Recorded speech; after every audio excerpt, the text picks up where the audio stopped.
সুপ্রিয় সপ্তম শ্রেণীর শিক্ষার্থীবৃন্দ, আজকের ভিডিওতে তোমাদের ইংলিশ বইয়ের যে ইউনিটটি নিয়ে আলোচনা করব সেটি অত্যন্ত গুরুত্বপূর্ণ তোমাদের জন্য। সেটি হচ্ছে আমাদের লাইফ মাস্ট গো অন, জীবন অবশ্যই চলবে। এই ইউনিটটি আমরা পূর্বের ভিডিওতে যেটা করেছি, আমরা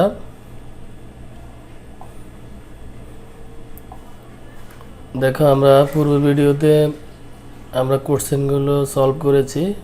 আজকের ভিডিওতে আমরা দেখাবো শূন্যস্থানগুলো, ফিল ইন দ্য গ্যাপস। এটা তোমরা কিভাবে সহজে করতে পারো এটা দেখবো আমরা। এখানে একটু দেখে নিই আমরা।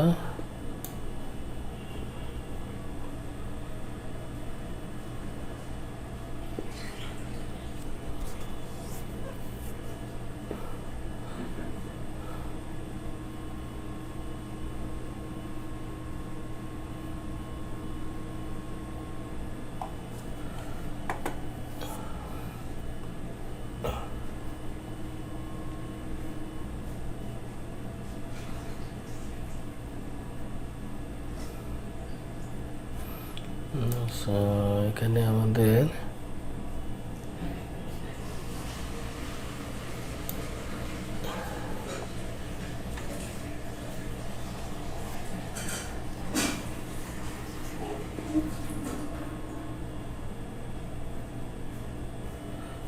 এটা হলো আমাদের ইফ এই কবিতাটি। এটা হলো 21 থেকে 28 পেজ।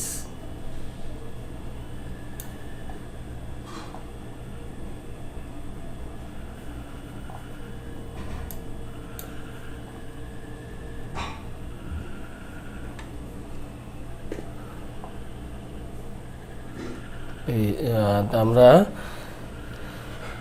আজকে যেটা আমরা সলভ করব সেটা হচ্ছে আমাদের 3.5, অর্থাৎ read the poem again in pairs and complete the sentence with words or phrases from the box to make it a meaningful sentence. One is done for you. এখান থেকে আমরা এটা সলভ করব। শূন্যস্থানগুলো যে ফিল ইন দ্য গ্যাপস দেওয়া আছে এটা আমরা করব। তো এটা আমাদের 1 নম্বরে লিখছে এখানে number 1, the name of the poem is. কবিতাটির নাম কি? এটা হচ্ছে কবিতাটির নাম হচ্ছে মূলত আই হ্যাভ ইভ। এটা তোমরা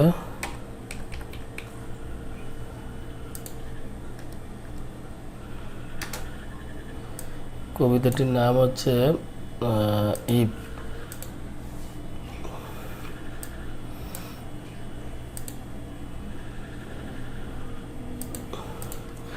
তারপরে নাম্বার 2 হচ্ছে আমাদের Rudyard Kipling is a. Rudyard Kipling ছিলেন এ পয়েট। এখানে আমরা আসলে উনি হচ্ছেন একজন poet.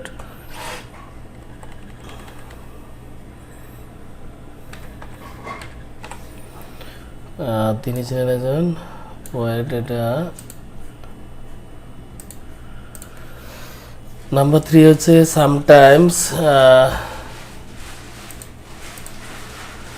sometimes in life if you fail, জীবনে যদি তুমি ব্যর্থ হও, ইউ ক্যান, মাঝে মাঝে ব্যর্থ হয়, ইউ ক্যান, তুমি কি করবে? এখানে তোমাকে আমরা কি লিখব? Start again a new beginning. আমরা এটা দিতে পারি start again a new beginning, আবার নতুন করে আবার শুরু করা যায়, এটা দেওয়া যায়।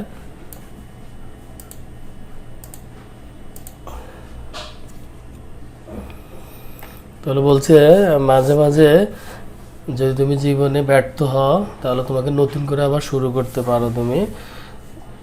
নাম্বার 4 হচ্ছে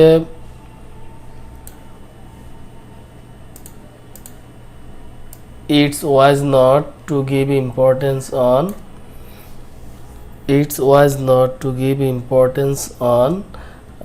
এটা আসলে গুরুত্বপূর্ণ না। কি জন্য? এটার অ্যান্সার কি হবে? your failures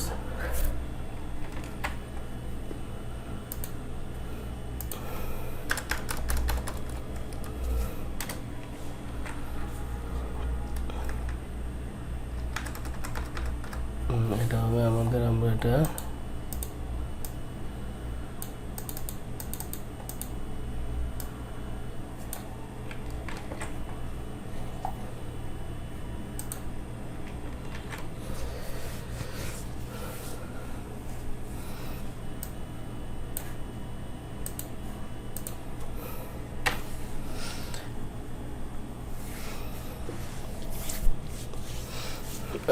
এখানে বলছে আসলে তোমার ব্যর্থতা এটা গুরুত্বপূর্ণ না। নাম্বার 5 হচ্ছে on bad days we must not give up rather we will,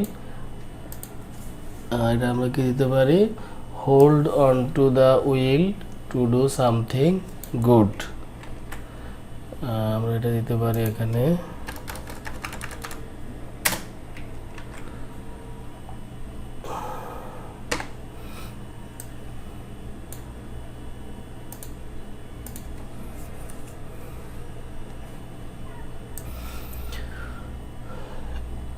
next আমাদের নাম্বার 6, এটা হচ্ছে if is a poem because it has, বলছি ইফ হচ্ছে একটা কবিতা, বিকজ কারণ, ইট হ্যাজ এটার আছে,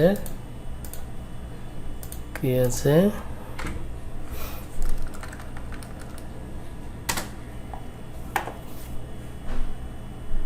স্ট্যাঞ্জা অ্যান্ড রাইমিং, এটা হলো কবিতা, এটা কি আছে,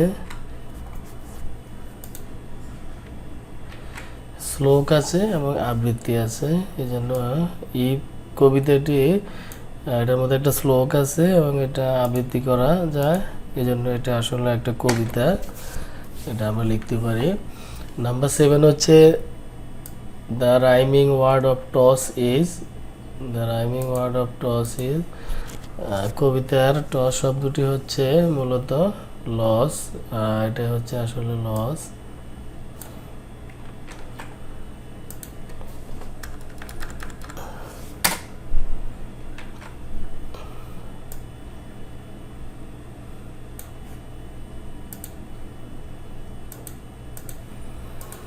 আর শেষ নাম্বার হচ্ছে দ্য পোয়েম হ্যাজ ড্যাশ স্ট্যাঞ্জা, কবিতার থাকে আছে ড্যাশ শ্লোক, কয়টা শ্লোক আছে, থাকে একটা, এখানে আমরা লিখব 1 স্ট্যাঞ্জা।